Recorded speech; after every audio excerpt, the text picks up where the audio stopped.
یہاں کامیابی کا اعلیٰ معیار نہیں بیان کیا جا رہا بلکہ اس کا کم سے کم معیار بیان کیا جا رہا.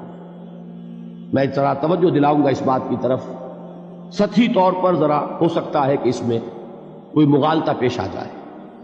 تقابل کیجئے ذرا. ایک سورۃ العصر ہے، والعصر ان الانسان لفی خسر الا الذین آمنوا وعملوا الصالحات وتواصوا بالحق وتواصوا بالصبر. ایک سورۃ التین ہے، والتین والزیتون وطور سینین وہذا البلد الامین لقد خلقنا الانسان فی احسن تقویم ثم رددناہ اسفل سافلین الا الذین آمنوا وعملوا الصالحات فلہم اجر غیر ممنون. اب ان کا تقابل کیجئے. سورۃ العصر یہ بتا رہی ہے کہ سب لوگ تباہی میں ہیں سوائے ان کے جو 4 شرطیں پوری کریں. سورۃ التین میں اول تو صرف 2 شرطیں بیان ہوئی، 2 بیان نہیں ہوئی. کام ہلکا ہو گیا نا، آسان ہو گیا. یہاں 4 ہیں، ایمان، عمل صالح، تواصی بالحق، تواصی بالصبر. وہاں ہے ایمان اور عمل صالح صرف. نمبر 2 یہ کہ وہاں فرمایا گیا فَلَهُمْ أَجْرٌ غَيْرُ مَمْنُونَ، ان کے لیے تو بہت بڑا اجر ہے جس کا سلسلہ کبھی منقطع نہیں ہوگا. اور یہاں کہا جا رہا ہے وہ کامیابی ناکامی سے بچ جائیں گے. مستثنا ہے کس سے؟ ان الانسان لفی خسر. یہ بالکل ایسے ہی ہے جیسے کہ کسی کو آپ بچے کو، طالب علم کو کہیں محنت کرو، کوشش کرو، فرسٹ ڈویژن میں پاس ہو جاؤ گے. اور کسی سے آپ یہ کہیں کہ محنت کرو، کوشش کرو ورنہ فیل ہو جاؤ گے. اب ان دونوں کے درمیان جو فرق ہے وہی فرق ہے سورۃ التین میں اور سورۃ العصر.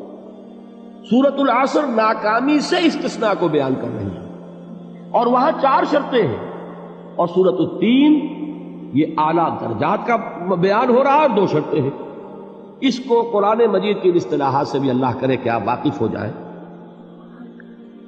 ایک کو ہم کہیں گے کہ ایک پر انذار کا رنگ ہے اور دوسرے پر تبشیر کا رنگ ہے. یہ 2 الفاظ بارہا آپ نے پڑھے ہوں. سورہ بنی اسرائیل میں فرمایا حضور سے مخاطب ہو کر وَمَا أَرْسَلْنَاكَ إِلَّا مُبَشِّرًا وَنَذِيرًا، اے نبی ہم نے نہیں بھیجا آپ کو مگر بشارت دینے والا اور خبردار کرنے والا بنا کر. سورہ کہف میں جمع کے صیغے میں آیا وَمَا نُرْسِلُ الْمُرْسَلِينَ إِلَّا مُبَشِّرِينَ وَمُنذِرِينَ، ہم نہیں بھیجتے رہے اپنے رسولوں کو مگر مبشر اور نذیر بنا کر. حضور کے بارے میں فرمایا اِنَّا أَرْسَلْنَاكَ شَاهِدًا وَمُبَشِّرًا وَنَذِيرًا.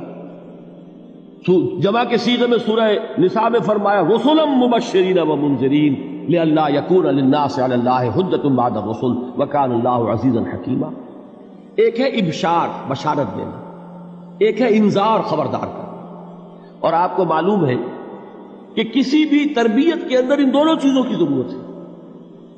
کبھی ایسا ہوتا ہے کہ ڈانٹ ڈپٹ کی ضرورت پیش آتی ہے، دھمکی کی ضرورت پیش آتی ہے، باز آ جاؤ، اپنے رویے کو درست کرو ورنہ پکڑ ہوگی، سزا ملے گی.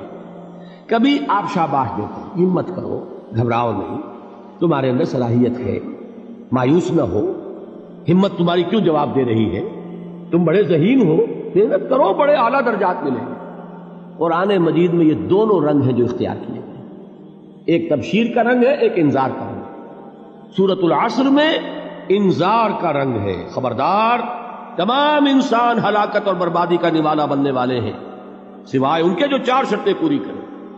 الا الذین آمنوا وعملوا الصالحات وتواصوا بالحق وتواصوا بالصبر. تو معلوم یہ ہوا کہ یہ کامیابی کے جو منیمم پری ریکویزٹس ہیں.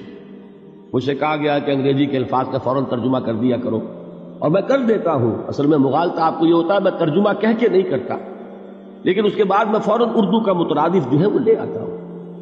لیکن میں یہ اس لیے استعمال کرتا ہوں انگریزی اصطلاحات، جیسا کہ میں نے عرض کیا تھا کہ میرے اصل مخاطب ہیں جدید تعلیم یافتہ لوگ، اور جدید تعلیم یافتہ لوگوں کے کمیونیکیشن جو ہے، ابلاغ، وہ ان انگریزی اصطلاحات کے ذریعے سے زیادہ بہتر اور صحیح تر ہوتا ہے. ورنہ وہ بات سمجھیں گے نہیں، اسی لفظ ابلاغ کو وہ نہیں سمجھیں گے اور کمیونیکیشن کو سمجھ لیں گے. یہ ہے اصل میں ساری مصیبت کے جو اس وقت ہمارے سامنے ہے. اس لیے یہ الفاظ ہم استعمال کرتے ہیں. تو میں یہ کیا عرض کر رہا تھا کہ در حقیقت ان الانسان لفی خسر الا الذین آمنوا وعملوا الصالحات وتواصوا بالحق وتواصوا بالصبر. یہ منیمم پری ریکویزٹس ہیں کم سے کم لوازم ہے نجات کے، ان سے کم تر پر نجات کا کوئی سوال نہیں، اس لیے کہ قسم کھا کر اللہ فرما رہا ہے، زمانے کی قسم ہے، تمام انسان خسارے میں ہیں سوائے ان کے جو 4 شرطیں پوری کریں۔ تو تیسری چیز ذہن میں یہ رکھیے، یہ چاروں شرطیں لازم ہیں، یہ بہت اہم نقطہ ہے۔ ابھی ہم نے کسی لفظ کی گہرائی میں اتر کر نہیں دیکھا ہے، ابھی تو ہم سرسری طور پر تذکر بالقرآن کے مرحلے میں ہیں۔ پہلی بات کیا معلوم ہوئی؟ اس میں کامیابی اور ناکامی کا ایک معیار سامنے آیا، ٹھیک۔ نمبر 2، یہ کامیابی کے کم سے کم شرائط کا بیان ہے، منیمم ریکوائرمنٹس۔ میں نے ایک مرتبہ ایچسن کالج لاہور میں جب تقریر کی سورۃ العصر پر، تو طلباء کے ذہن کی مناسبت کے اعتبار سے کہا کہ بھائی یہ فرسٹ ڈویژن کا بیان نہیں ہے، یہ تھرڈ ڈویژن میں کامیابی کا بیان ہے، اس سے کم تر پر فیلیور ہے، اس لیے کہ فرمایا گیا والعصر ان الانسان لفی خسر الا الذین آمنوا وعملوا الصالحات وتواصوا بالحق وتواصوا بالصبر۔ اسی کو میں نے اس وقت آپ کے سامنے رکھا کہ اس پر انذار کا رنگ ہے، خبردار کرنے کا انداز ہے، زجر کا، ڈانٹ ڈپٹ کا انداز ہے کہ اگر کامیابی چاہتے ہو تو یہ 4 شرطیں پوری کرنی ہیں۔ اب تیسری بات جو عرض کر رہا ہوں یہ اہم ترین ہے کہ یہ چاروں شرطیں لازم ہیں۔ اگر اللہ تعالیٰ نے کامیابی کے لیے 4 شرطیں بیان کی ہوں تو سوچئے، کیا مجھے یہ اختیار ہے کہ ان میں سے 1 کم کر دوں، 2 کم کر دوں، 3 کم کر دوں؟ کس کو اختیار ہے؟ اللہ کے بیان کردہ کسی چیز میں اختیار، یہ تو حضور سے کہا گیا تھا، سورہ یونس میں ہے، مطالبہ کیا مطالبہ کرنے والوں نے، ایت بقرآن غیر ھذا وبدل ہو، اے محمد صلی اللہ علیہ وسلم یہ قرآن بہت ریجڈ ہے، بہت سخت ہے، ان کمپرومائزنگ ہے، یہ کہیں بھی کوئی رو رعایت کرنے کو تیار نہیں ہے، تو ہمارا اور آپ کا معاملہ نہیں ہو سکتا اس قرآن پر، اس قرآن میں کوئی ترمیم کیجئے یا کوئی اور قرآن لائیے۔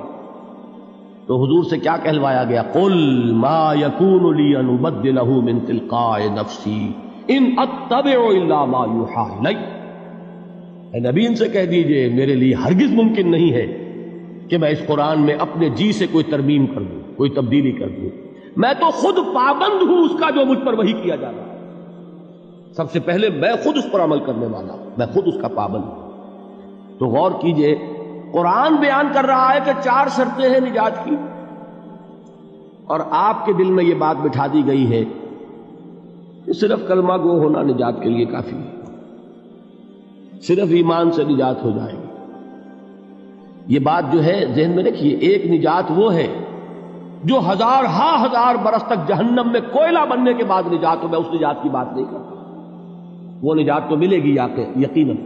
جس شخص کے دل میں رائی کے دانے کے برابر بھی ایمان ہوگا، وہ اپنے اعمال کی، اپنے کرتوتوں کی سزا بھگت کر بالآخر جنت کے اندر داخل کیا جائے گا، جہنم سے نکالا جائے گا، اور نکالا جائے گا تو اس وقت حال کیا ہوگا؟ جیسے جلا ہوا کوئلہ، اس کے سوا کچھ نہیں۔ حدیث میں اس کی شرح آئی ہے۔ لیکن یہ نجات نہیں، نجات وہ کہ جو اللہ تعالیٰ میدان حشر ہی میں ہماری مغفرت کا اعلان فرمائے، اللہ تعالیٰ اول وہلے میں ہمیں جنت میں داخل فرمائے، اس نجات کی بات کر رہا ہوں۔ وہ نجات جان لیجئے محض کلمہ گو ہونے کی بدولت نہیں ملے گی، اس نجات کے لیے شرط اول ایمان، شرط 2 عمل صالح، شرط ثالث تواصی بالحق، اور چوتھی شرط تواصی بالصبر۔ یہ قرآن کا بیان ہے، یہ کسی انسان کا کلام نہیں ہے کہ اس میں ترمیم کی جا سکے۔